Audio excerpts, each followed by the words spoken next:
Olá, gente do Coração Verde e Amarelo. Sou Cleiton Basso e estou com você em mais uma edição do Jornal Folha do Brasil. Fique conosco, compartilhe mais esta edição, deixe o seu like também e clique em Seja Membro para contribuir com o canal Folha do Brasil. Também inscreva-se em nosso canal e acione as notificações. Sempre informações com o compromisso com a verdade. Vamos agora às principais informações da edição de hoje do Jornal Folha do Brasil. E atenção, o STF acaba de concluir a sessão de julgamento sobre a prisão de condenados em segunda instância. Contrariando o desejo da maioria da população brasileira, o STF acaba de derrubar a prisão para condenados em segunda instância. Por 6 votos a 5. Por maioria de 6 votos e nos limites dos respectivos votos proferidos, foi julgada procedente a ação vencidos. São 3, né? O ministro Luiz Edson Fachin, que a julgava improcedente, e os ministros Alexandre de Moraes, Luiz Roberto Barroso, Luiz Fux e Carmen Lúcia, que a julgavam parcialmente procedente para dar interpretação conforme. Esta é a proclamação. Agradecendo a presença de todos, declaro encerrada essa sessão extraordinária. Tenham uma boa noite. Mesmo com o pedido da maioria dos senadores que entregaram uma carta ao presidente Dias Toffoli, do STF, mesmo assim, em seu voto decisivo, ele optou por derrubar a prisão para condenados. Resultado do julgamento que deve afetar milhares de condenados, entre eles o ex-presidente Lula. Votaram a favor Moraes, Fachin, Barroso, Fux e Carmen Lúcia. E votaram contra Marco Aurélio, Rosa Weber, ainda Lewandowski, Gilmar Mendes, Celso de Mello. E, por fim, o voto decisivo de Dias Toffoli. Um assunto que certamente vai render muitos comentários e debates nas próximas horas e dias. Uma decisão que a população lamenta. Desde que iniciou a Operação Lava Jato, o povo brasileiro sentiu uma grande esperança de que, finalmente, a injustiça seria eliminada das páginas do Brasil. Por alguns momentos e em alguns debates, questões e decisões, o STF colocou a vigorar a questão da prisão para condenados em segunda instância. Neste momento, quando a população, já acostumada com a prevalência da justiça, eis que, fora do tempo, o STF decide por derrubar a prisão em segunda instância, retrocedendo no tempo contra suas próprias decisões, favoráveis à época ao desejo da população, e hoje, nesta data histórica de 7 de novembro de 2019, lamentavelmente, o STF volta atrás.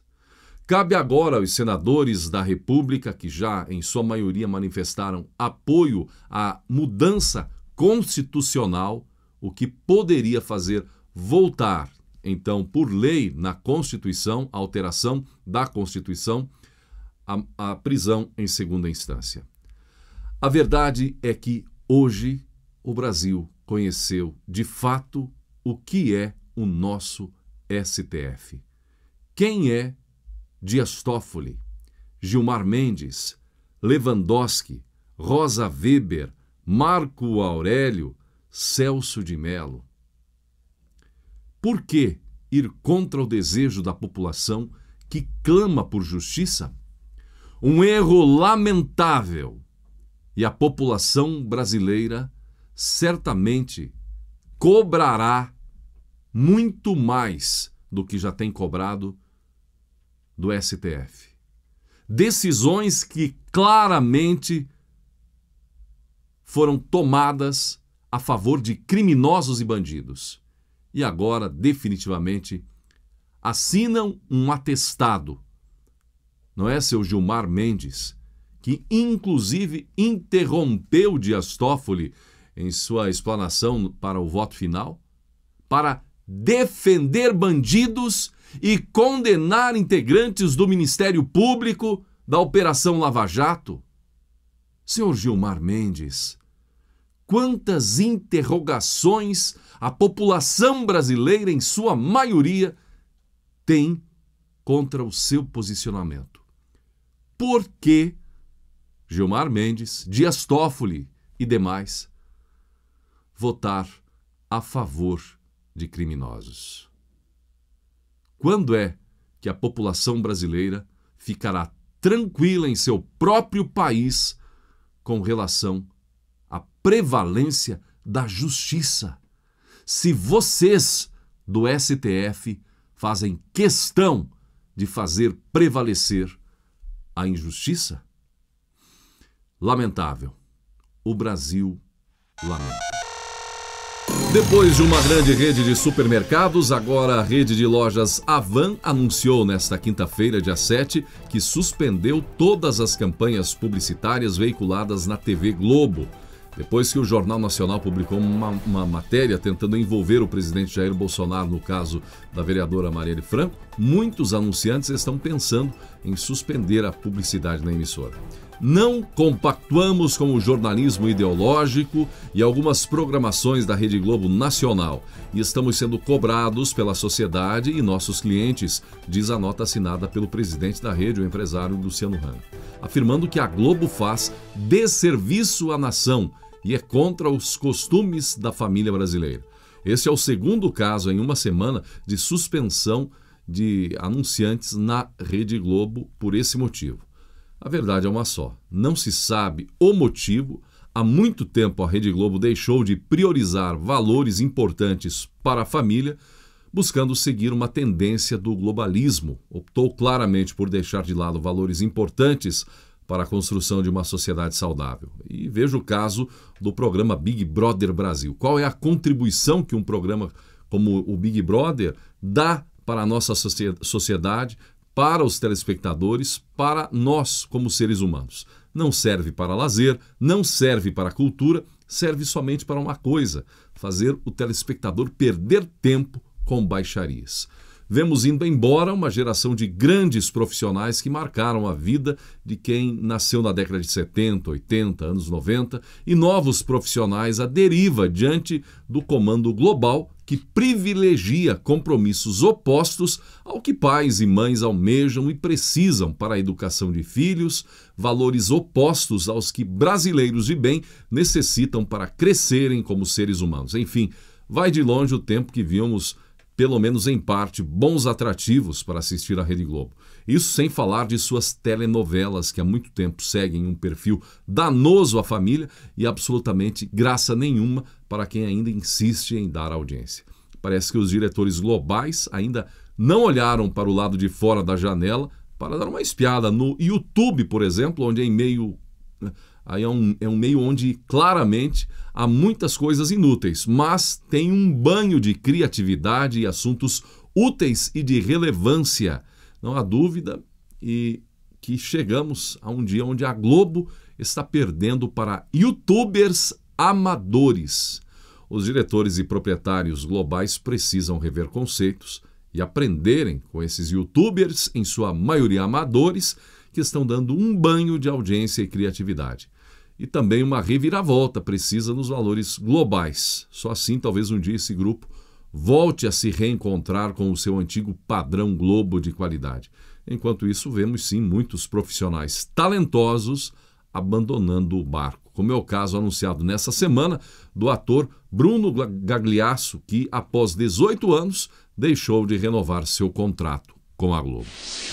E hoje, quinta-feira, 7 de novembro, durante o programa Pânico, os jornalistas Augusto Nunes e Glenn Greenwald trocaram tapas ao vivo. Greenwald chamou por várias vezes o jornalista da Jovem Pan, Augusto Nunes, de covarde. E Augusto Nunes ameaçou um tapa no rosto de Greenwald. Rapidamente, ele acabou sendo separado pela turma Deixa Disso, mas em seguida Augusto Nunes ainda acabou acertando desajeitadamente um tapa na face de Greenwald, que tentou avançar em Augusto Nunes. Os dois trocaram empurrões e precisaram ser contidos pelos demais integrantes da bancada. Emílio Surita, âncora do programa, pediu para cortar a exibição e chamar os comerciais. A agressão aconteceu depois de Glyn chamar várias vezes Augusto Nunes de covarde por ele ter feito comentários sobre os seus filhos com o deputado Davi Miranda.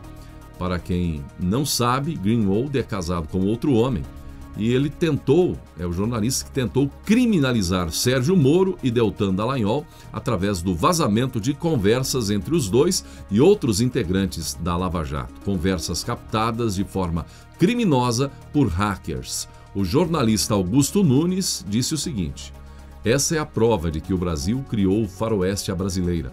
Quem tem que se explicar é quem comete crimes, quem fica cobrando quem age honestamente. Ouça-me, o que eu disse, vocês vão perceber é que ele não sabe identificar ironias, não sabe identificar um ataque bem-humorado. Convido ele a provar em que momento eu pedi que algum juizado fizesse isso. Disse apenas que o companheiro dele passa tempo em Brasília, passa o tempo todo lidando com material roubado. Quem vai cuidar dos filhos então? Disse Augusto Nunes. Quem assistiu a esse trecho reclamado pelo tal Glyn afirma que Augusto Nunes nunca falou em tirar guarda de crianças, só fez uma ironia. Agora, hoje, a Manuela saiu em defesa do Glyn, o Ciro Gomes chegou a publicar um vídeo em defesa do Glyn, e é claro, eles também são contra Sérgio Moro, são contra Dallagnol e assim por diante. Na verdade, Augusto Nunes foi insultado ao ser chamado de covarde com dedo na cara pelo Glyn. A esquerda usa isso para se vitimizar e até perseguir ainda mais em comentários as pessoas de bem que são conservadoras, sem lembrar que em momento algum Greenwald respeitou o princípio do respeito aos mais velhos em relação à idade de Augusto Nunes. E alguém comentou no YouTube: covarde é quem usa material de criminosos que invadem celulares de autoridades e tenta, mesmo sem conseguir e acima de tudo, incriminar um homem honrado, o melhor e mais competente juiz, um orgulho nacional, já premiado até internacionalmente, uma força-tarefa, Lava Jato, que voltou a dar esperanças aos bons e honestos cidadãos brasileiros quanto ao investigar, prender e julgar, condenar os ricos canalhas, ladrões do nosso suado dinheiro público. Inclusive, Dallagnol está aí comprovadamente sendo parabenizado pelo recebimento da medalha da Ordem do Mérito do Ministério Público Militar pela luta contra a impunidade e a corrupção. Agora, isso que vamos ver, pouco se comenta. Ator da Globo é criticado por defender valores familiares. O ator Juliano Cesaré usou suas redes sociais para defender valores familiares, falando sobre a importância da figura masculina na vida dos filhos. Ele postou um comentário no Instagram ao postar um vídeo em defesa da família tradicional. O vídeo mostra uma família de gorilas, o macho vai na frente, para no meio da estrada e espera a fêmea e os filhotes atravessarem para só então completar a travessia e seguir o grupo. Mas usuários não gostaram da declaração do ator global e o criticaram por defender a masculinidade. O ator Cesaré respondeu dizendo: quando qualquer coisa é motivo para a pessoa descarregar seu discurso ideológico, parabéns, a lavagem cerebral que você sofreu foi completada com sucesso. Importante dizer que a defesa foi da figura paterna, masculinidade, e não em defesa do machista. E hoje, uma reflexão do jornalista José Roberto Guzzo sobre como estaria o Brasil caso Bolsonaro não tivesse sido eleito e o seu principal opositor tivesse ganho as eleições? Ele comenta o seguinte: pense na Petrobras. Pense nos negócios da Petrobras. Pense nos diretores da Petrobras. Pense nos empreiteiros de obras públicas, nos empresários campeões nacionais na roubalheira praticada nas 3 formas conhecidas de infinito: o atual, o potencial e o absoluto. Pense nos empréstimos que estariam fazendo com o seu dinheiro a Venezuela, a Cuba ou Angola. Não se trata apenas de imaginar pesadelos que não aconteceram. Trata-se de olhar para os fatos. Em 2015, o último ano cheio do PT no governo, a inflação foi superior a 10%, indo para 11%. Em 2019, será de 3%. E na sua última medição mensal, foi a 0%. Os juros estavam em 14,25% ao ano. Hoje, estão 3 vezes menores, em 5%, o nível mais baixo em 33 anos, quando se começou o trabalho de fazer a sua computação anual.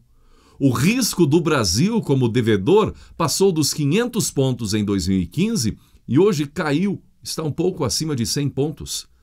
Não se trata apenas de imaginar pesadelos, não.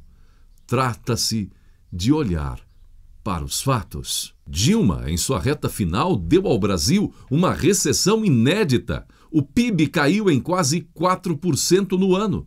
Em 2019, vai subir 1%. O índice da Bolsa de São Paulo está chegando perto dos 110 mil pontos. Fechou abaixo dos 40 mil em 2015. Desencantado ainda? Pense mais uma vez como poderia estar o Brasil caso Bolsonaro não tivesse ganho as eleições.